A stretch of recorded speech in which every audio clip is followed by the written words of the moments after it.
Hey, I'm Sasha Evdokov, founder of Rise to Learn, and in this video I want to share with you 7 key tips about how to trade better and how to take your trading a little bit more to that next level. So it'll just make you think a little bit different. So tip number 1 is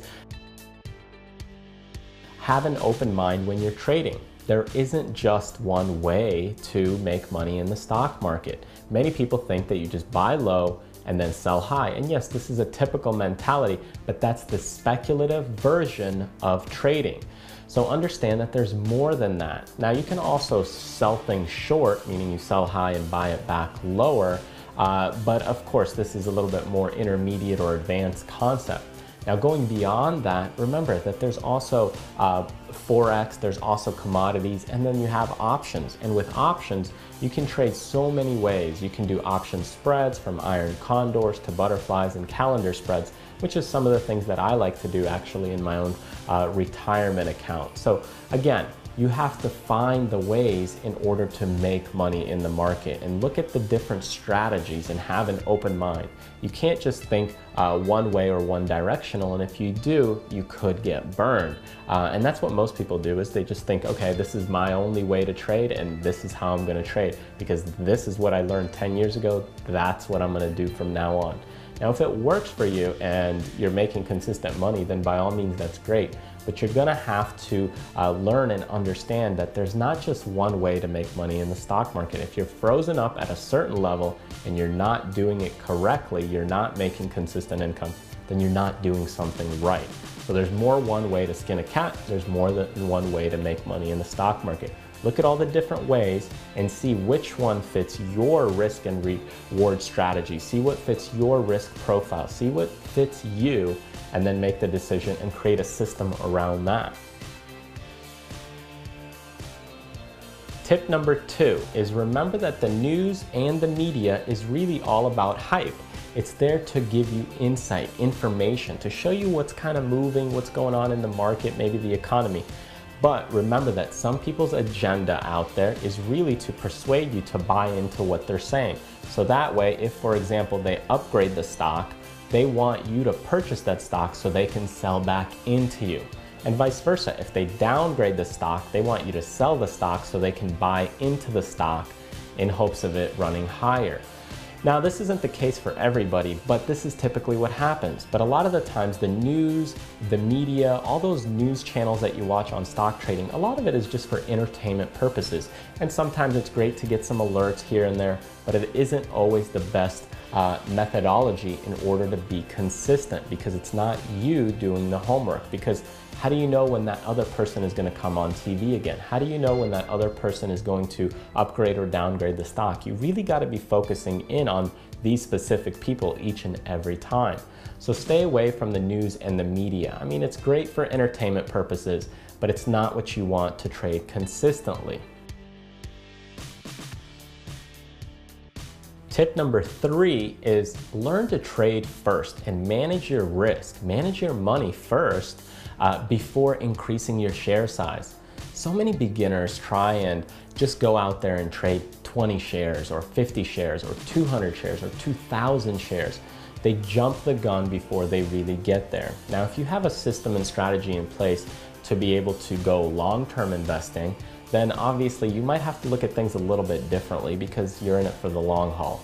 But if you're trading on a time zone or time level of holding your shares or option contracts for maybe, let's say, a few months, maybe you're just holding it for a year, then you're gonna have to maybe try 1 or 2 years to see how things play out and see if you're consistent before actually upping the ante or upping your share amount for the company. So I would say, stick to maybe 3-5 shares. That's all you really need, and see if your system is actually working.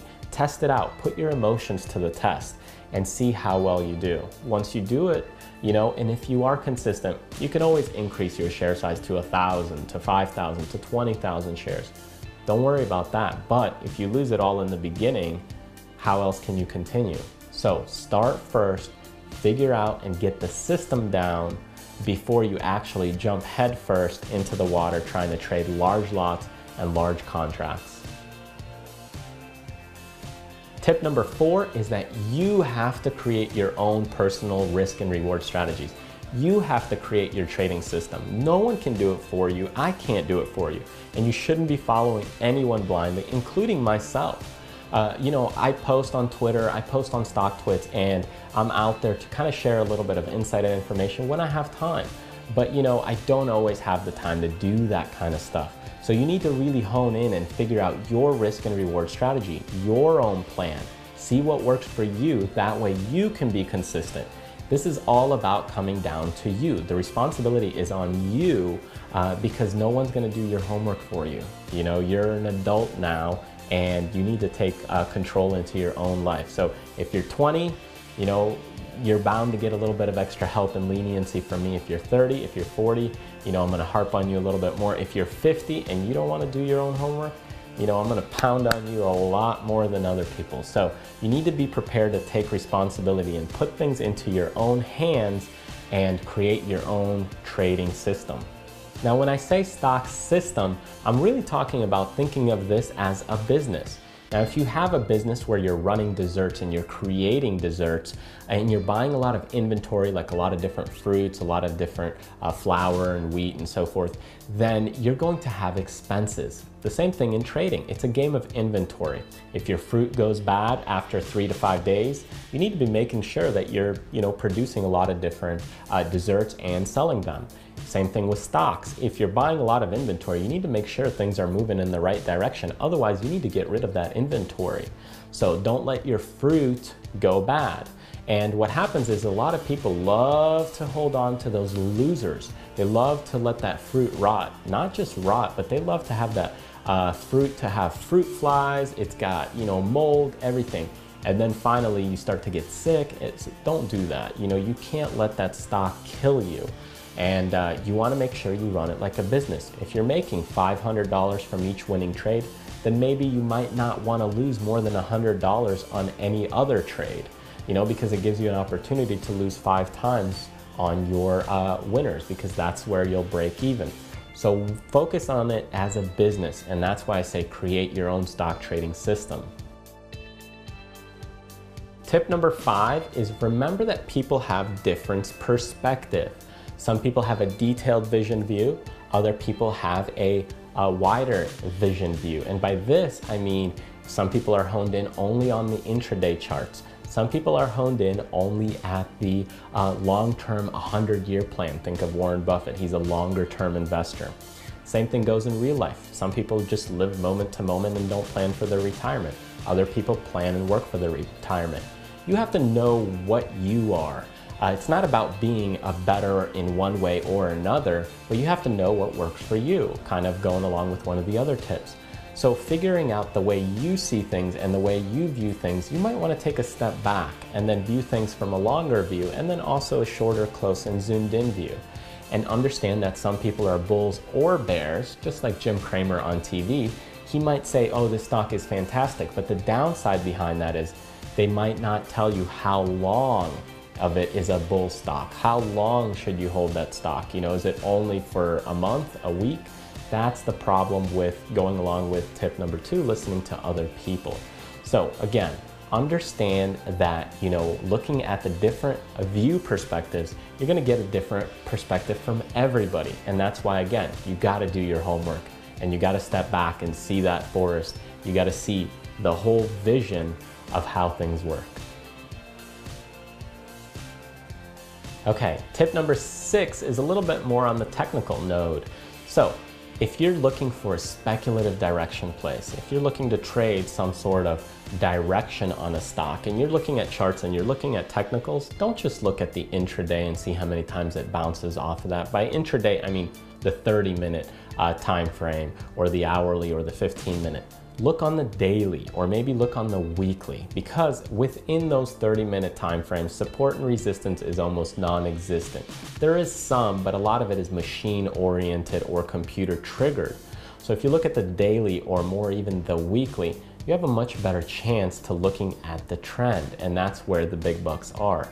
Now, if you're looking at option spreads, if you're looking at binary options, if you're looking at calendar spreads, if you're looking at iron condors and butterflies and things like that, then make sure you look at your Vega. So many people do not understand the Vega, which is the volatility risk. So learn those and understand those key things, whether you're doing the option spreads or you're doing a longer term speculative trade. And finally, tip number 7 is remember that there's more to life than just money. You know, you need to go out and remember that this is just a tool. It's a tool to help enhance your life. It's not just about making money. It's about living life. It's about contributing back to others. People wonder why I make these videos. I love making the videos much more so than trading. It allows me to connect with other people. It allows me to contribute back. Trading is a tool. It's a tool to help enhance your life, to help do the things that you want to do. Okay, so remember, don't get sucked into the funnel of just greed, greed, greed. Go spend time with the family, go spend time with your kids, go enjoy life with friends. But if you enjoy trading, by all means, reap the rewards and benefits that you can, but don't forget the bigger picture. So keep learning, keep studying, and keep taking yourself to that next level. Because when you win, we all win. Because I hope that you go out and do what you love, and then you go out and contribute to other people. And that way you can live life abundantly. Thanks for watching, and if you enjoyed this video, by all means share it with all your friends in social media. And if you'd like to see some detailed courses and get insight of some of my course material, check out tradersfly.com, where I have some courses that go in detail about the psychology of learning, the psychology of education, and how to take your trading to that next level.